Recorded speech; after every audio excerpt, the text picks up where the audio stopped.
Hi, family. I want to share something with you that is very exciting. So, yesterday, and I'm so excited to share this with you.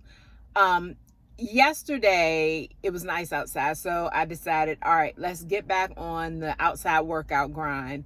And I ran and did a run walk.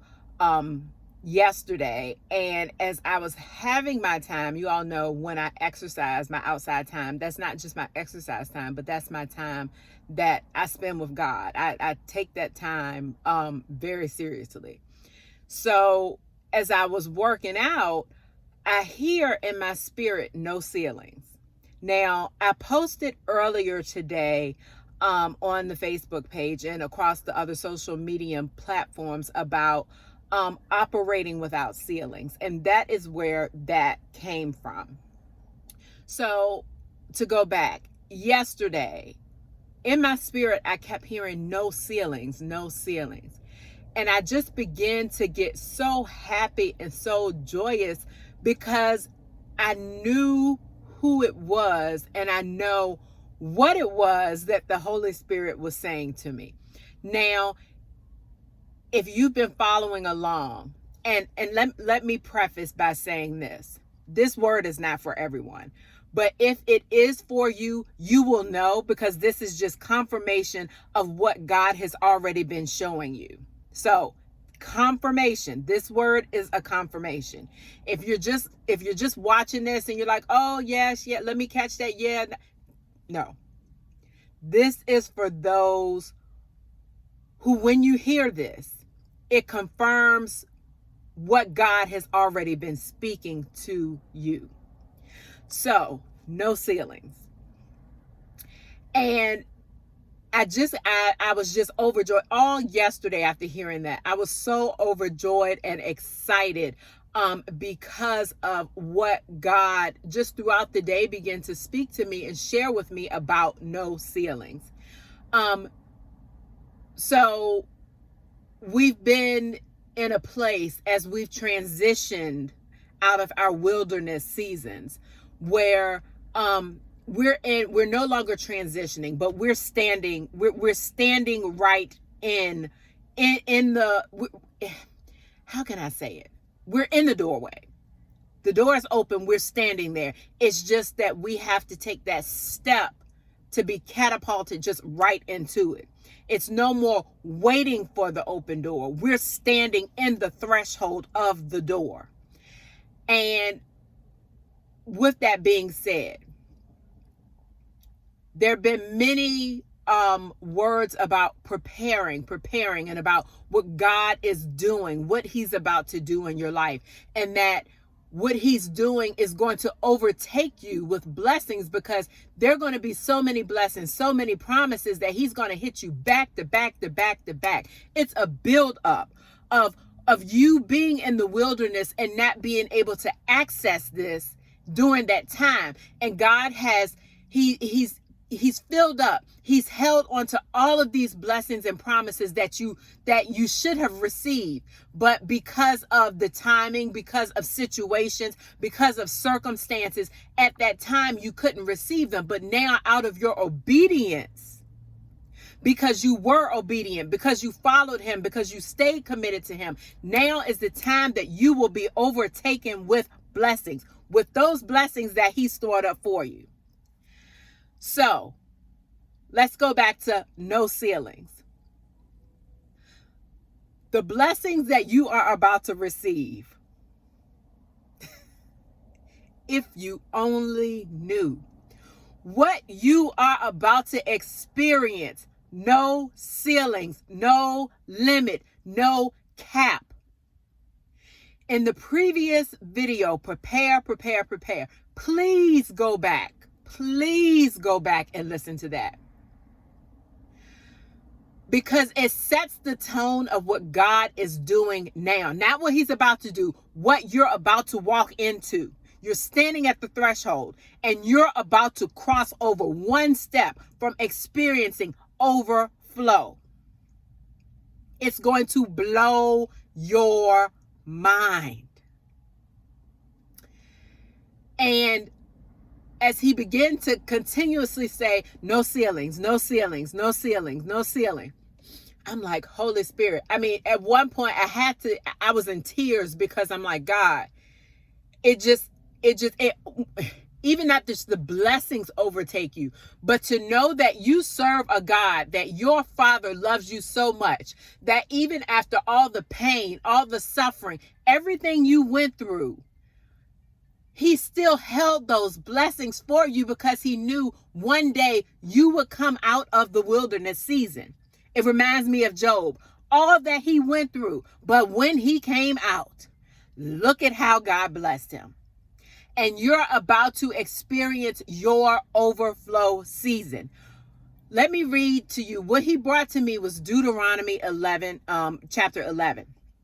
Now, in Deuteronomy chapter 11, it starts talking about the Israelites and how God brought them through Egypt and the things that he did. He protected them. He watched over them.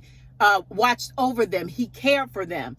And in one particular portion of Deuteronomy 11, it says, it talks about how the Lord drowned the armies of Egypt and their horses and the chariots. Remember, as they were walking through with Moses, and God parted the sea for them to get through. But once the army came, the Egyptian army came to chase them and came to get them, what happened? As soon as they entered in, God closed the sea back up and they drowned. But the Israelites made it through to the other side, free and clear, no harm. And that's where you are now. You're on the other side. And there was one portion in Deuteronomy 11 that really stuck out to me. It says, it's verse 5. Your children didn't see how the Lord cared for you in the wilderness until you arrived here. Until you arrived here. You're here. The wilderness was there, but you're here. You're here. I can't stress, until you arrived here, until you arrived at this point. And at this point, I'm going to read for you, starting with chapter 8. This is talking about the blessings of obedience. Once you get here, once you get through the wilderness, you get here. You get to the point where you are at this point, not just me, but where you are. You start to see the blessings. The blessings will overtake you. And starting in verse 8, therefore, be careful to obey every command I'm giving you today, so you may have strength to go in and take over the land you are about to enter. You're about to take over. Y'all, if you only knew, you are about to see things that you never would have imagined. You are taking over because of your obedience. God is giving you promises that will allow you to take over the land. Let me keep going. So you're about to take over the land you are about to enter. If you obey, you will enjoy a long life in the land the Lord swore to give to your ancestors and to you, their descendants, a land flowing with milk and honey. We have to pause here. Let me tell you something. Let's go back to this.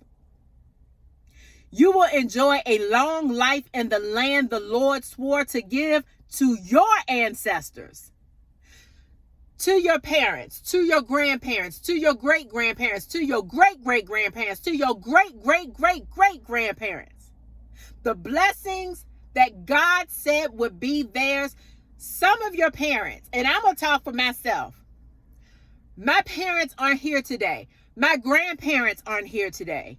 And I know that there are blessings and promises that God gave to them that they may have not been able to see. But it says here, what? You will enjoy a long life in the land the Lord swore to give to your ancestors and to you. So some of these blessings, some of these promises that you are about to receive are as a result of your grandparents, your parents, your great-grandparents, your great-great-grandparents. It's blessings that they were not able to see that you're about to see. Do you understand what I am saying? Woo. Y'all, I feel like running around this car. The blessings are about to overtake you. You will enter a land that's flowing with milk and honey. Think of something that flows. If something that is flowing, what does that mean? It never stops. It just keeps going and going and going. It just flows. And when it flows, what? It runs seamlessly. There's no clog. There's no stopping. It just continues to flow. You're about to experience a flow from a land that is filled with milk and honey. Blessings overtaking you. For the land you are about to enter and take over is not like the land of Egypt from which you came, where you planted your seed and made irrigation ditches with your foot as in a vegetable garden. So the land you're about to enter, in that previous season, in that wilderness season, you had to work hard. You had to dig deep, 10 toes down. You were working, you were slaving, you were sweating. It's like, I got to do what I got to do. I got to figure this out. I have to stay persistent. God, this is hard, but I have to stay obedient. In this season of your life, here, at this point, you won't have to do that anymore. You won't have to work hard. Now, I'm not saying there still won't be work that you have to do. And I'm not saying that you don't have to be obedient, because you still have to be obedient and follow God's instructions. But you're not going to have to put in what you put in your Egypt, in your wilderness season. Those days are gone. You're here. Rather, the land you will soon take over. Verse 11. Rather, the land you will soon take over is a land of hills and valleys with plenty of rain, a land that the Lord your God cares for. He watches over it through each season of the year. So you're not going to have to do anything, but be obedient to him and stay connected to him. Everything else, he's taken care of. Your wilderness season is done with. Do not look back at what was, because you're no longer going to experience that anymore. You're here. You're at this point. Change your mindset. That was part of, now I understand, when God gave me the word prepare, prepare, prepare. It wasn't just to say, oh, well, your God is about to bless me. It was to change your mindset, to shift the way you think, to come out of that Egypt mindset and to walk into a mindset that has an understanding that you have plenty.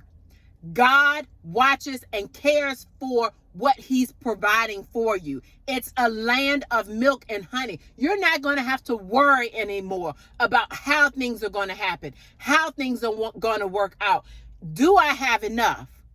You're not going to have to worry about that anymore.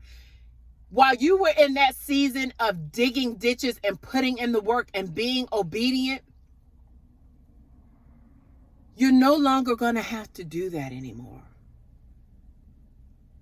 There's no more trying to figure it out in this season. And I'm not even going to say this isn't even a season. This is your life. This is your new life.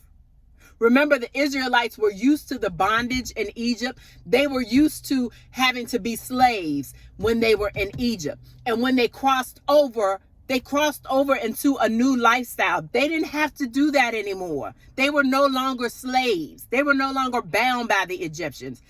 You are no longer bound.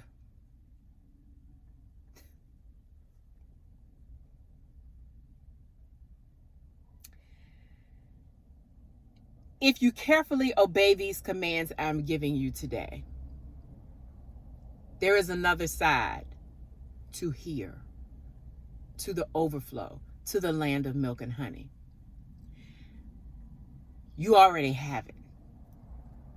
But like I said before, you still have to be obedient. You can't just think, oh, well, I did what I needed to do when I was in the wilderness, when I was in my Egypt season. I did what I had to do, and now God has blessed me. Yes, the blessings are here. Yes, he has stored them up for you to receive, not just blessings for you, but blessings from your descendants. So all of that you're about to experience, but it can also be taken away. And this is the important part that I want you to get. We always celebrate and we get excited about the blessings, the blessings, the blessings. And I understand, because when you've been in not just one season of being in the wilderness, where you've been in years, 3, 4, 5, 6, 7, when you've been in years of being in the wilderness, when you get to that point where you've come out of Egypt, where God has delivered you out of Egypt, you are like, oh my gosh, I feel like I'm crawling to the promises. I'm crawling through the door, but I'm still alive. And you get so excited about the blessings that we can sometimes forget that you still have to be obedient, even when you're in that point of you're out of your wilderness, you're out of your Egypt state. So if you carefully obey the commands I'm giving you today, and if you love the Lord your God and serve him with all your heart and soul, then he will send the rains in their proper seasons, the early and late rains, so you can bring in your harvest of grain, new wine, and olive oil. He will give you lush pasture land for your livestock, and you yourselves will have all you want to eat. So whatever you need is in your land of milk and honey. You're here, the point you're in now. Everything you need, you're not going to have to need or desire or want or plea for anything, because everything you need is going to be available to you. But be careful. Verse 16, don't let your heart be deceived so that you turn away from the Lord and serve and worship other gods. If you do, the Lord's anger will burn against you. He will shut up the sky and hold back the rain, and the ground will fail to produce its harvest. Then you will quickly die in that good land the Lord is giving you. Remember, as you're entering into this land that's flowing with milk and honey, this land that has blessings with no ceilings, no cap, remember to be obedient. When he tells you something, this is not the time to backtrack or to say, you know what, God, well, I don't know if this is not the time. This is not the time. Because it tells us not to let your heart be deceived, because the overtaking, everything he's about to give you, more than you can ask or imagine. There are things you're about to experience that you could have never imagined that you would have. There are positions and places you're about to be in that you're like, God, I know this was you, because my mind can't even fathom. I could not have done this myself. Anyone else, my social network, who I know, they could not have placed me in this position. And when you get in that role, when you get in that space, you have to remember not to make those promises that are overtaking you your idols. Do not idolize the blessings that God is about to overtake you with, because it's so easy to do that, because you've been in a place where you're like, God, when is it going to happen? I've been waiting. How is it going to happen? When is it going to happen? I need help. I need something. I need a breakthrough. And sometimes out of and I'm not going to say desperation, but because of our human desire, when you feel relief and when you feel rescue, it's like, oh, I can breathe now. You can breathe, but remember, do not make those blessings that he's about to give you an idol, because just as you receive them, they can be taken away. So this is a happy word, but I had to, out of obedience to God, I can't just give you one part and not give you everything, because you've gone through too much to be at this doorway, this threshold to receive the blessings and then have them taken away. That's not what we're doing. We have fought too hard to get to this point where we allow something to become an idol. And then God is like, you know what? You're being disobedient. Embrace you're here. And get ready to experience the overtaking. Get ready. Get ready, because you are about to see it. And when you begin to see it, just take a deep breath and say, God, I thank you for bringing me out of the wilderness season to here, to this place, and help me to properly manage every single blessing that you bring to me. And always remember to remain in a place of humility. When I say humility, I'm not saying that you have to double down and just, oh no. I mean, remember what you went through and remember who brought you through it. And remember to always honor and put him first. Remember our verse on Revive Ministries, Matthew 6:33. But seek first, not last, not second. Seek first the kingdom of God and his righteousness, and all these things will be added to you. Why do you think all of these things have been added to you? Because you obeyed and you sought him first. So now he can trust you. So be sure to remain obedient. Family, I'm so excited for you.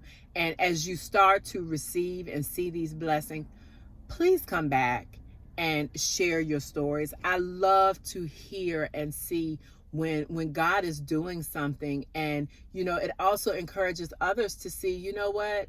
I need to be obedient. I need to start trusting God. I need to start seeking him first, not putting him last, not putting him when I've done all I can and then I can't do it. Seek him first. So family, I love you all. And I am so excited with what God is about to do in your life. I love you all, and be blessed.